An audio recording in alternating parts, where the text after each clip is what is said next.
Hello, my name is Bill Haley, and this is for Haley 2024 The Movement's Government Reform Ideas. Now, this video is going to be on the financial sector, how we deal with banking. So let's talk about the whole Constitution real quick. Then we're going to get into a very short video about the clauses dealing with banking. We're going to go to a competitive currency. It's a competitive governing agency type of government. This is a proposed new constitution for the United States, proposed constitution for all the states and even localities. One constitution with federal, state, and local in it. Let's go over the whole thing real quick. My review is going to be very short this time, and I have a much longer video with a longer overview of the whole constitution. I have a lot of videos out there, but this one's going to be a very short one with just the clauses. And we'll do another video that's going to go over the examples of MCAPs, competitive currencies, how we back up the currency, and the whole 9 yards. So this is constitutional clause video.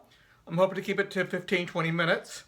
And then we're going to go to another one doing the explanation. I have about an hour and 20-minute video going over all the clauses and examples. I really drew it out. This is a new idea. I want everybody to understand it. But this one's going to be rather short. So let's go over it a little bit.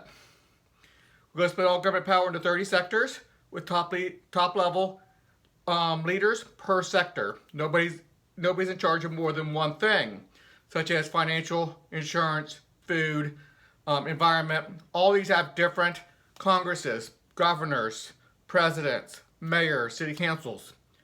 We multiply the number of governments by 30. We don't multiply how much power. We divide the power up and give it to each sector. So we have different leaders per sector, a lot more checks and balances. Within each sector, we have competitive regulatory agencies. Highly important to understand, you pick yours, your neighbor picks theirs. One bank's going to pick one regulatory agency, another bank's going to pick up another regulatory agency. We'll see how that comes into balance and how the balance and accountability stems from that. Our new constitution is going to have a lot of sections, new clauses. I'm not going to read them all over. This is a short video. It's going to really go over the overview rather quickly. But almost everything, the supermajority is anytime we have monopolized governance, not the competitive governance, but it has to go up into monopolized level, it has to get to 70%. It's going to keep a lot more at the competitive level. Everything in this Constitution is built to make the competitive regulatory agencies work. So everything else is built to support it. The rating system is to give high quality information from a wide variety of perspectives. Taxation is, we still need to pay for everything. How we're going to do it. You pick your CRA. They have service charges for that. Membership charges. How we deal with the debt. How we deal with foreign policy and immigration. That's pockets of freedom. States partial acceptance per sector. Look at all those videos. Look at it on my website. Separation of responsibilities and authority into 30 sectors. That's what we did. 5 in the charity system. 5 in the foreign protection system. 5 in the violent crime mitigation system. Again, elected top leaders per sector. Nobody can be in charge of violent crime and also judicial authority. Nobody's in charge of military and the commander-in-chief. That's 2 different sectors. Nobody's in charge of police police and also environment. All these are separated out. A lot more accountability, a lot more checks and balances. Healthcare has 2, financial has 2, that's what we're dealing with today. Insurance has a sector. These 5 sectors here on the screen, 5 more sectors on the screen. So you have a quick overview of the whole thing. I know if this is your first video, it's not going to mean so much to you, what I just said. Go look through those hour-long videos I have dealing with every one of those subjects. I have very long videos for those. But competitive regulatory agencies are full governments with executive, legislative, and judicial powers. The sector boards have it too. That's monopolized level. And it's always good to come back on this screen and really go over what this screen means. But let's get right into the clauses. If you need to go over that, we got many videos on those. Financial and financial banking. Financial sector is going to be straightforward. It's going to be any major financial institutions and how you do financing. Not necessarily with the banking, but you take banking out of that. Banking and monetary policy out of that. So I know they're related, but we try to separate the responsibilities up. So I'm not going to talk about the financial sector too much. We're going to do financial banking, how we deal with the monetary policy. Much more exciting. The other ones in the weeds. It's competitive regulatory agencies. It's a simple structure that's going to make that one so much better. But let's talk about banking and how every bank picks the CRA, competitive regulatory agency, they want to govern them. And that's going to bring a lot of different methods of regulations. Do we do too much? Do we do a lot of regulations in favor of the bank? Customers aren't going to like that too much. Are we going to do regulations so much in favor of the customer, the customers of the bank? Well, the banks aren't going to like that and not going to be able to make the money. Or the interest rate's going to go so far up. A good balance between the two is where it's going to have to meet. But we'll see. We need competitive to see which method works the best. The finance banking sector is established. Established means you get 12 CRAs. As long as you have 5% of the citizens or the banks in this sector, it's most likely 5% of the banks, then you get a CRA at the state level. Other states can do the same thing. As long as you get 5% of the banks to agree to be within your CRA, you get to be a bank. Now, again, if it's all geared towards the bank and the bank wins every discrepancy, the customers aren't going to want to do banking. On the other side, if it's all geared towards the customer, the customers aren't going to, the bank's not going to make money. It's going to have to come to a nice middle. The free market will solve that problem. And we're going free market regulations to a large degree. That's what we're doing, free market governance. The purpose of the financial banking sector is to regulate banks and issue currency. The financial CRAs may set strong privacy protections for their members. That means the citizens, the customers. The rating system may set or increase a privacy rating floor with a 30% vote, which means it's going to be very strong privacy protections, and a 75% lower privacy rating floors. Now, there's a full video on rating floors and how it deals with liberties and fundamental rights. 30% is going to make really good fundamental rights. 75% to lower privacy rating floors is going to have a balance that you don't want too strong of privacy protections. Otherwise, it can create some negative externalities on the other side. But it's 70%, 30%, or 75%, 30%, that's really going to give good, strong privacy protections, but not so strong that starts going overboard and creating negative externalities. Banks are allowed to offer, and citizens may use, anonymous digital bank accounts, privacy protections, and anonymous digital banking accounts.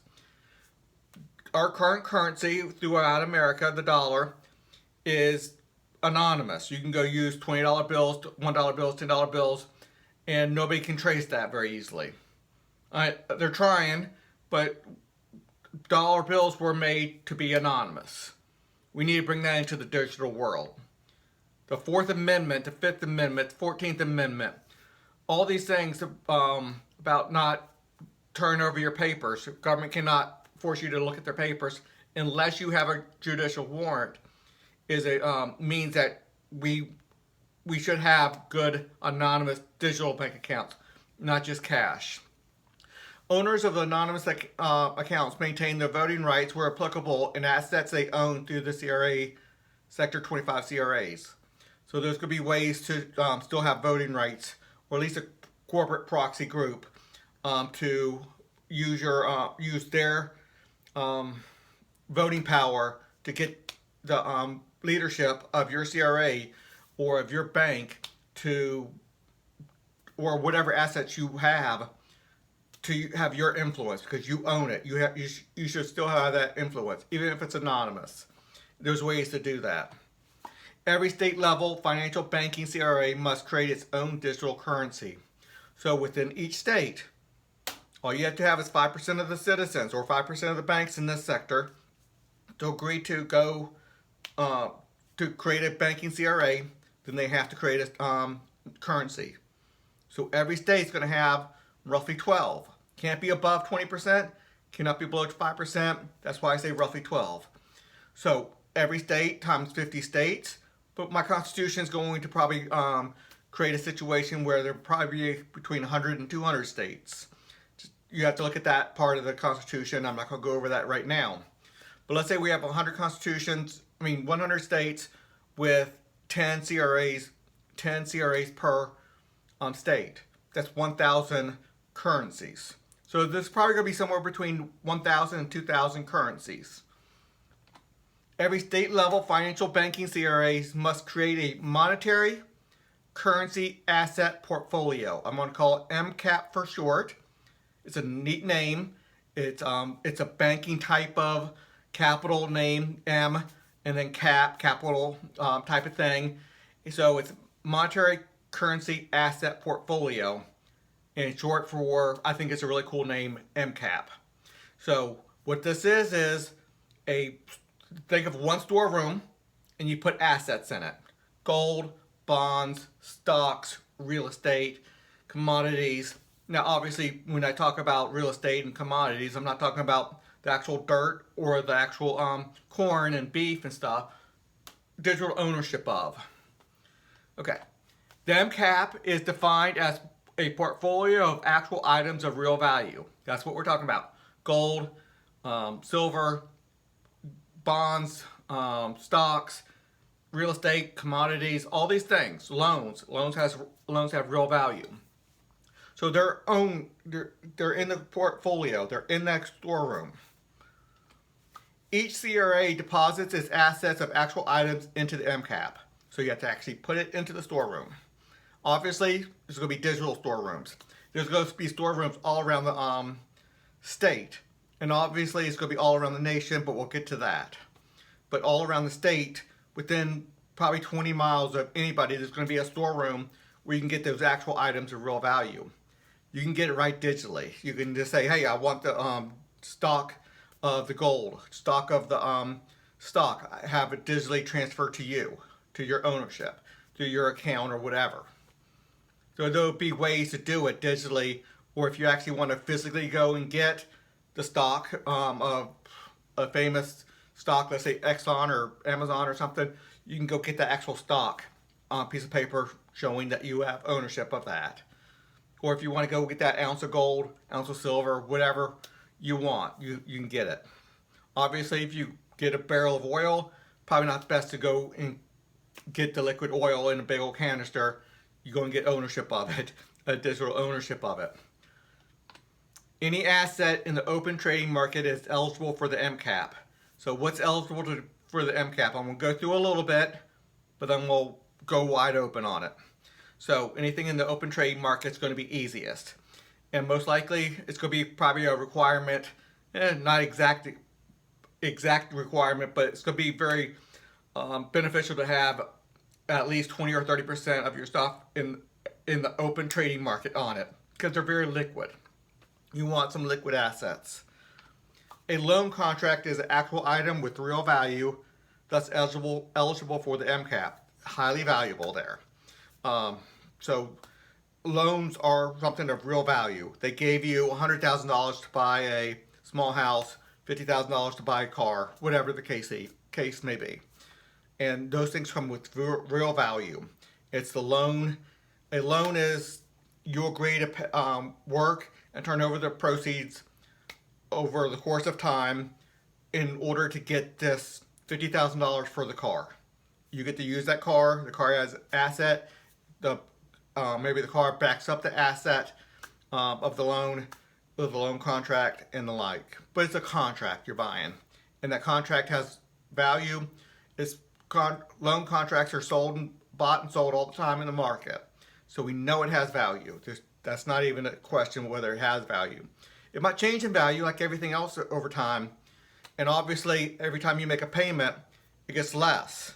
So it's less of an asset every month as payments are made and the principal goes down. And that's all accounted for within the system. The expected revenue of this clearly defined future tax, the expected revenue of a clearly defined future tax is an actual item with real value, thus eligible for the MCAP. Now, clearly defined is a big word there. It's going to mean a lot of different things. It's going to incorporate a very specific tax. And that's going to be questionable about what type of value it is. But as it's bought and sold, it's going to come to a value when it has to be sold into the market. Most likely, we're not going to go a huge one future tax. It's going to be very small portions of it. So going down to tens of thousands, if not hundreds of thousands of dollars, little pieces of it. A share loan, which I developed. I know it's out there in the marketplace for a little bit, but let me define it how I define it. Revenue from a percentage of a well-defined future earnings. And it doesn't necessarily need to be earnings. It can be real estate type of percentage of the real estate or something like that. Personal property, something like that. Is an actual item with real value, thus eligible for the MCAP. So a share loan is revenue from a percentage of a well-defined future earnings or well-defined future tax for that one individual person. So however the contract's written, exactly how that is put in there, that is something of real value. And banks can hold that, sell it, and it's an asset. Every financial banking CRA has wide latitude in determining its assets for the MCAP. Now I'm going to talk about finger painting for a second. Let's say you go to the kindergarten class and you pick up 1,000 different finger painting. Obviously not worth anything other than the parents to show how proud they are of the kindergartner. But let's say the banking CRA puts 1,000 of those in there and prices them at $1,000 a piece, and they say they have $1 million worth of assets. Well, nobody wants to take that. That's obviously fraud, low integrity, not worth it. But there are things like paintings like that that are questionably whether they're worth it, whether they're bought and sold. Some of the more famous paintings, they have a net worth, they get appraised. It's a professional thing. So what can go into a MCAP? Well, there's rating floors on lower integrity. There's many ways to make sure something's not overpriced in the MCAP. We deal with that. It doesn't take long for you just to think things over in your head about how we can deal with one MCAPs overpricing something. People can sell them short and force a sale, and if it's not worth what they said, the person selling short can make some money, and the MCAP has to lose money. On the other hand, if the MCAP can sell it, saying, hey, I said it's worth $1,000, I sold it into the open market for $1,000, person who sold short, they lose a little bit of money. That's just one method. There's a lot of methods out there to stop assets from being overpriced. And in the other videos, this one's going to be kind of short. In the other videos, I really try to go over that a little bit more. And I got it right up on my website as well. An MCAP must synchronize the value of a units of currency with the back dollar. Highly important. Every word that you read here is important. I haven't described the back dollar yet, and I will in a few slides. But basically, it's going to be the average of all the currencies. And then an MCAP must synchronize the value of the units of its currency with the back dollar. So you have to sync their value.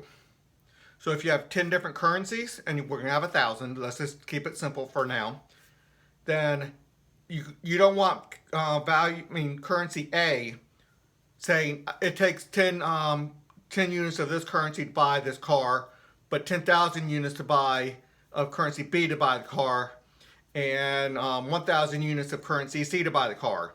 It gets very confusing in the marketplace. We want one consistent value. That's a value to society, so you get one single value. So everybody has to synchronize the units, the worth of their units. And we have a method of doing that. So they have to do that, and the BD is going to be the average of all of them. So we're going to first target the current US dollar. We're going to do a transition. Probably going to be on another video how we do the transition, but we will do the transition. And I have that all worked out. Okay, semicolon. An MCAP must create the number of units of currency to match the value of the total assets of the MCAP. Very important. That means they all have to be backed up 100%. If you have $100,000 worth of assets in your MCAP, you get to issue 100,000 units of that currency. So currency A, you get to do 100,000 units because you have those assets backing it up. Okay, semicolon. All CRA currencies must be 100% backed up by items in its MCAP and readily exchanged for those actual items. You're not buying those items out of the MCAP. You own it. You exchange your currency, because those currencies are units of certificates of ownership, for the assets. Obviously, you have to match the assets with the value of the currency. There's going to be assets in there worth $10, assets worth $100, assets worth $2,000. Well, if you have $132, you can get $132 worth of assets. So, highly important to just the understanding of the mechanics of it. It's going to be extremely mechanical. It can kind of get kind of sloppy, but it's everything very mathematical, mechanical. In your brain, it's just going to be hard to understand because the values of the assets in the MCAP can go up and down in value on the normal trading market. And as the people buy and sell, assets are going to be moved in or out of the MCAP all the time.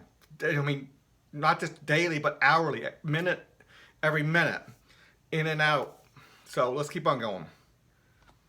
All assets in MCAP are owned by the owners of the CRA currency.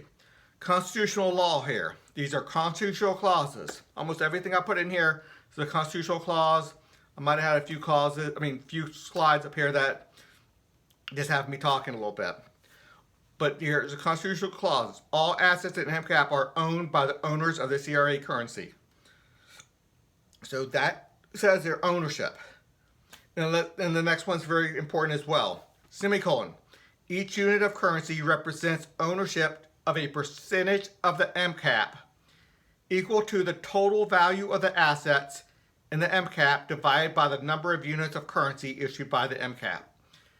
I know it seems self-explanatory. Why do we even need to put it into constitutional clause? Because we need to put it into constitutional clause. We need to make this work. We do not want any misunderstanding. We don't want people playing games. We spell it out exactly how currency has to be done. They have wide latitude of what assets, but the assets have to be priced, listed on a spreadsheet, clearly on the internet, for the owners of their assets to see what they own, and then they get to use their currency to take out a percentage of the assets. The Sector 19 rating system must set a rating floor to ensure honest pricing of an MCAP and the ease of transfer of assets. Now, the ease of transfer is going to be really neat by very mechanical system by the Federal Sector Board. We haven't got there yet on this one, but they're going to handle the ease of transfer assets to a very large degree. But to have a currency, you have to agree that you have to have a very ease of transfer of assets from one place to another, especially one MCAP to another MCAP.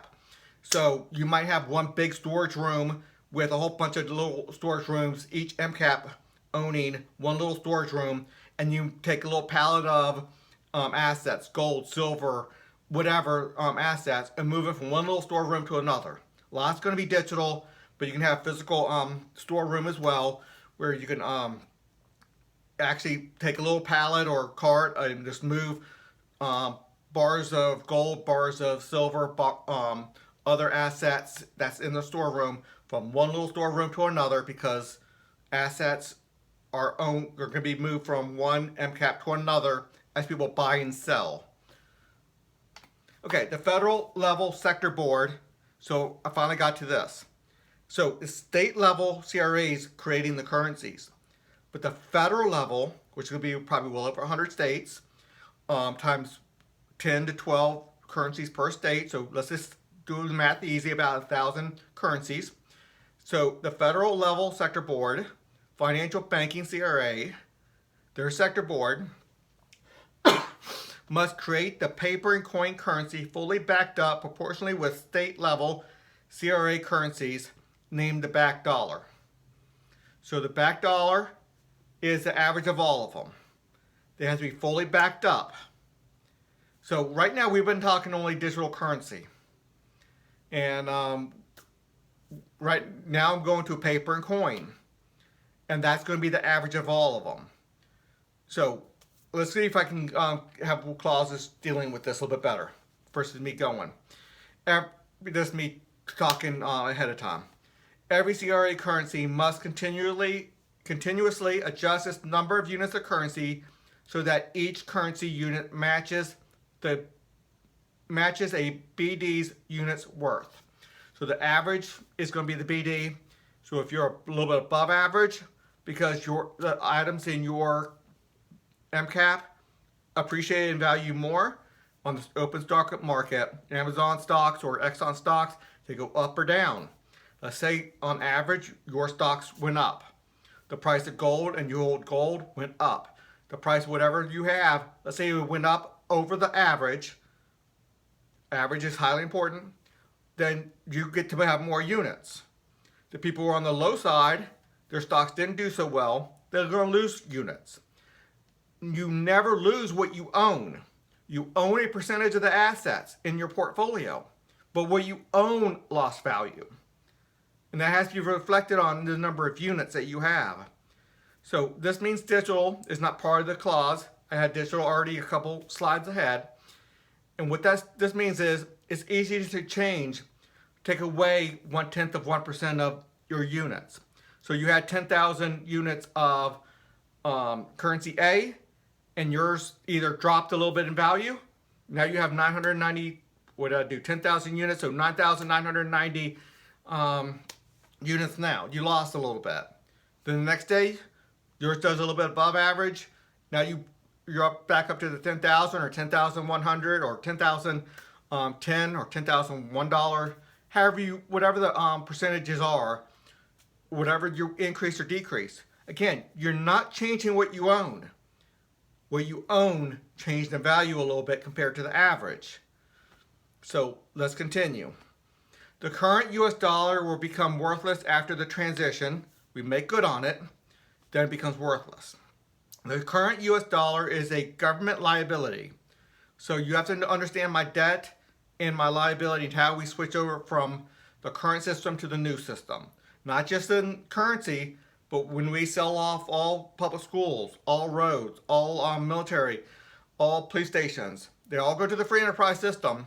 All that stuff still needs to be done within the free enterprise system. We still need to protect our country. We still need to have rule of law. We still need to have prisons. We still need to have education. But they all go to the free enterprise system. All those assets need to be sold off. That brings worth. That's the debt issue. That's the debt section, section 12 in this amendment. We deal with that. Within that, the US dollars are government liabilities, but the Federal Reserve gold, the mortgage-backed securities, all the things that the Federal Reserve owns, they're going to be owned by the government, and that's going to help pay off the debt. So I'm not sure if that's going to offset, exactly how that's going to offset. Whether the Federal Reserve has more assets or less assets than the number of dollars. We might have to add in money from selling off roads, selling off school buses, selling off whatever. Well, it's all worked out. I just don't know exactly which one's going to be more. But let's not assume that fiat currency doesn't have anything backing it up because they own assets. Mortgage-backed securities, some gold, some other assets that they own. Even government debt, which is not the best asset. I mean, don't get me wrong. I can say it's partly backed up. It's not a good system the way we have it right now. But this is going to stop inflation, period. Dead stop. It can't exist in the system. Inflation cannot exist in the system. Because the 100% mandate, or the mandate that is 100% backed up, does not allow inflation. Okay. So we deal with the current US dollar, we put worth to it, and then our current loans out there will switch to the BD. and that's going to bring worth to it. Every loan that's backed up by the Federal Reserve, it brings worth to the dollars. Every currency from the constitutionally established MCAP is legal tender that must be accepted as payment within America. Any entity holding an MCAP currency may demand any asset from the MCAP. Okay, let me read that again. Any entity holding an MCAP currency may demand any asset from the MCAP in exchange for the currency. Any entity holding the MCAP currency may demand the MCAP exchange its currency for the BD. So again, the finger painting scenario I said, if you don't want any of the assets that's in the current currency portfolio, the MCAP, you can say go out, sell your stuff, and then give me the BD. Okay, this is pretty much the end for this one. It's 30 minutes. I have an hour and 21-minute one explaining the whole thing with the clauses and the explanation. But I'm going to try to do another short video, probably about 20-25 minutes, just dealing with the examples of the currency. So, until the next video.